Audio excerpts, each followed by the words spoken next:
Hello, welcome to the first devlog of 2020. Let's start with the big features. Firstly, I finally added a game tutorial. This is something I've always delayed and it's finally here. I'm not gonna talk much about it because it's just a tutorial, you know. I've also added 2 more levels. I know it's not much, but it takes a lot of time to implement new ones. The game now have a few new blocks: sticky pistons, tall grass, signs, spruce and birchwood. The UI animations of the main menu has been improved. The game feels more polished now. The main menu is changing depending of the season, but I'm not gonna show you that. This is something you will discover by yourself. To end this list, I've added some ambient sound. This is not a huge feature, but it's better than playing in silence. Now head up to the few improvements.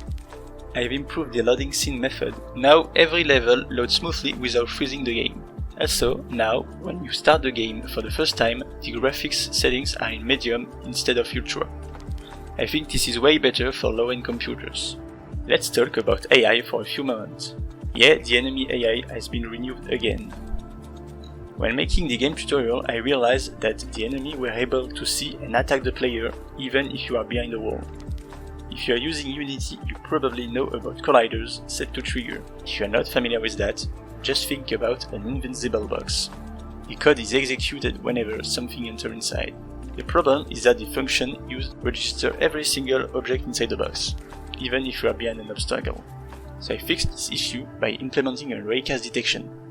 This is just an invisible line that registers the object who blocked the line. Sorry if your brain is melting right now, let's continue. The largest improvement I've made is about the frame rate and performance. I spent a few weeks in Blender to optimize all the block meshes and it was really long.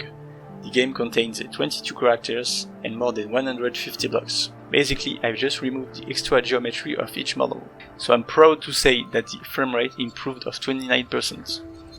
I managed to run the game at 60 FPS on an 8 years old computer. The time spent on this is worth. Psst, the legend tells that I had to restart again each model because the bad property was activated and all the model's texture was messed up.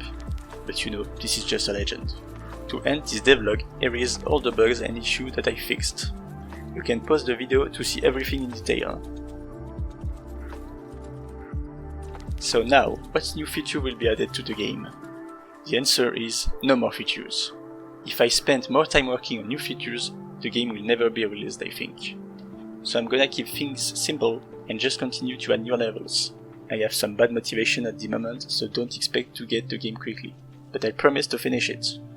Thank you for following the development of my game, and I will see you in the next video. Bye bye!